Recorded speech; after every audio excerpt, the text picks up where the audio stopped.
Hello दोस्तों, कैसे हैं आप सभी।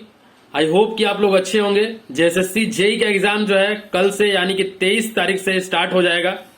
तो वैसा उन लोगों को जो कि जिनका एग्जाम 23 तारीख को हो या फिर आगे डेट्स में है, सभी को all the best, best of luck. Exam जो है अपना सही तरीका से दीजिए, ठीक है। एग्जाम के बारे में कुछ हम डिस्कशन करने वाले हैं एग्जाम से रिलेटेड। कि जो एग्जाम तो ऐसे भी पता है कि 2 पार्ट में एग्जाम होगा, पेपर 1 पेपर 2 में, ठीक है। एक में आपका टेक्निकल है और एक में आपका जनरल इंजीनियरिंग और नॉन टेक्निकल है। तो एग्जाम में एग्जाम पेपर को कैसे अटेम्प्ट करना है उसी के बारे में हम डिस्कशन करने वाले हैं, ठीक है। सबसे पहले तो एक चीज यहाँ पे क्लियर कर ले, बहुत लोगों का कमेंट आया था कि एग्जाम में निगेटिव मार्किंग है कि नहीं है। तो निगेटिव मार्किंग बिल्कुल है, 1/3 निगेटिव मार्किंग है। एक अगर आपका क्वेश्चन सही होता है तो 3 मार्क्स आपको मिलता है, अगर गलत होता है तो -1 हो जाता है। मतलब निगेटिव मार्किंग है तो आपको अच्छे तरीका से अटेम्प्ट करना पड़ेगा। जिस क्वेश्चन में बिल्कुल ही आपको नहीं आ रहा है, आपके समझ से परे है, उसको आप ये मतलब तुक्का मत मारिएगा, ठीक है। तो 2-3 चीजें हम यहाँ पे डिस्कस करने वाले हैं। सबसे पहले तो हम बात करेंगे कि टेक्निकल का अगर हम बात कर लेते हैं तो आपका 120 क्वेश्चन है। टेक्निकल में ही आपको मैक्सिमम मार्क्स अटेंड करना है। टेक्निकल ही आपको आगे मतलब मेरिट में लेके जाएगा। तो टेक्निकल को आपको ठीक तरीका से करना है, ज्यादा से ज्यादा अटेम्प्ट करना है टेक्निकल में। टेक्निकल में किसी क्वेश्चन पे कंफ्यूजन है उसको आप मार सकते हैं, लेकिन नॉन टेक्निकल वाला में आप बिना कंफ्यूजिंग वाला क्वेश्चन मतलब ऐसे ही आपको कुछ नहीं आ रहा है या फिर उसमें मत मारिएगा, ठीक है। तो देखिए बात करते हैं टेक्निकल का। तो टेक्निकल में 120 क्वेश्चन है तो आपको मैक्सिमम टू मैक्सिमम अटेंड करना होगा, ठीक है। क्योंकि टेक्निकल में ही अगर आप 80% या 75% 80% मार्क्स लाते हैं तभी आपको दोनों मिला के बैलेंस हो पाएगा और तब जाके आपका सिलेक्शन हो पाएगा, ठीक है। तो मेन फोकस है कि टेक्निकल को आपको ज्यादा से ज्यादा अटेम्प्ट करना है, ठीक है, और सही तरीका से देना है। क्वेश्चन को देखिए, कोई कोई क्वेश्चन ऐसा रहता है कि जो आपको आ रहा है कैलकुलेशन में, तो जो क्वेश्चन आ रहा है जिसका जो लग रहा है कि एकदम श्योर शॉट आ रहा है उसको थोड़ा सा ध्यान से ही बनाएगा, क्योंकि वही क्वेश्चन गलत होने का चांस रहता है।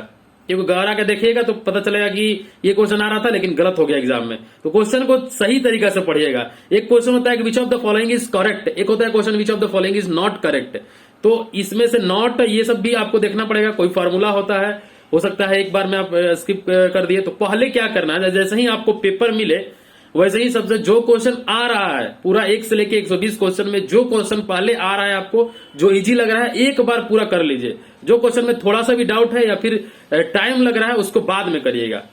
एक क्वेश्चन से स्टार्ट करके जो जितना क्वेश्चन आपका जल्दी जल्दी बन जा रहा है उसमें तो 50 क्वेश्चन ऐसा होगा कि आप जल्दी से जल्दी बना लीजिएगा, ठीक है। अगर तो वो क्वेश्चन आप पहले कर लीजिए। इसके बाद फिर से जब दोबारा आइए उस पेपर पे और उस 50 क्वेश्चन को जो करने के बाद जब आप क्वेश्चन पे दोबारा आएंगे तो क्या होगा, जो जो क्वेश्चन थोड़ा थोड़ा कंफ्यूजिंग है अब उसको देखिए, ठीक है। लेंदी क्वेश्चन को अभी भी छोड़ दीजिए। लेंदी क्वेश्चन जिसमें कि ज्यादा समय लग रहा है, एक क्वेश्चन में जैसे क्वेश्चन न्यूमेरिकल अगर 5 मिनट का समय लग रहा है तो उस चीज में आपको देखना पड़ेगा, उस चीज को और ध्यान से देखना पड़ेगा, ठीक है। तो आपको क्या करना है, सबसे पहले इजी वाला क्वेश्चन, इसके बाद जो थोड़ा सा उससे मतलब कंफ्यूजिंग टाइप का जो लग रहा है कि हाँ ये होगा उस टाइप का क्वेश्चन कर लिए। लास्ट में आप न्यूमेरिकल जो बड़ा बड़ा टाइप का है उसको कर लीजिएगा, ठीक है। तो ये आपका टेक्निकल में मैक्सिमम टू मैक्सिमम अटेंड करना है। जिसका भी एग्जाम अभी बाद में होने वाला है वो रिवाइज करते रहिए आप लोग, ठीक है। रिवाइज आप लोग करते रहिए, समय बर्बाद नहीं करिए, क्योंकि अभी आपके पास लास्ट अपॉर्चुनिटी है, यही मान के चलिए। और देखिए आप जितना भी तैयारी किए होंगे,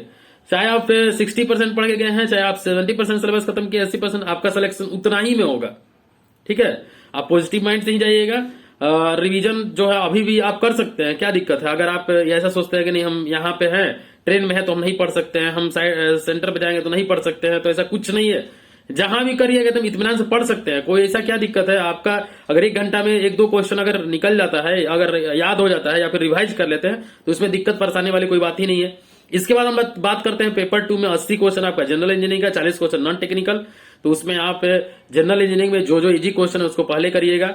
नॉन टेक्निकल में आप वो भी देख लीजिए, रीजनिंग जो है, एप्टीट्यूड, वो सब जल्दी जल्दी कर लीजिएगा, ठीक है।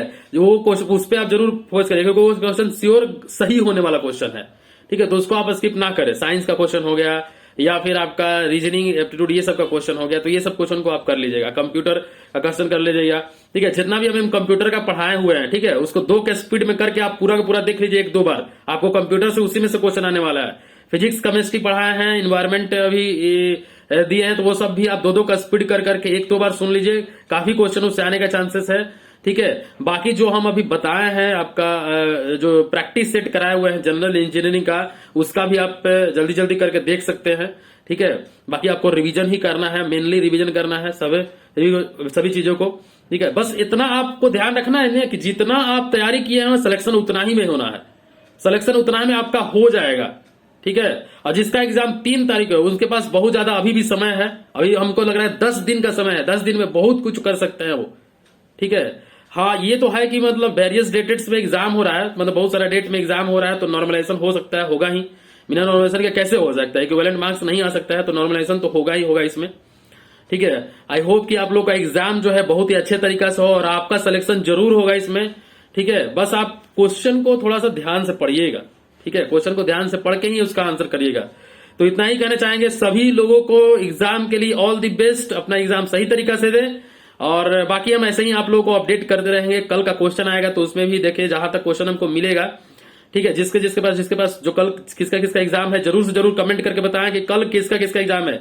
और जिसका भी एग्जाम होगा वो क्वेश्चन जरूर शेयर करें, क्वेश्चन जरूर बताइएगा आप लोग।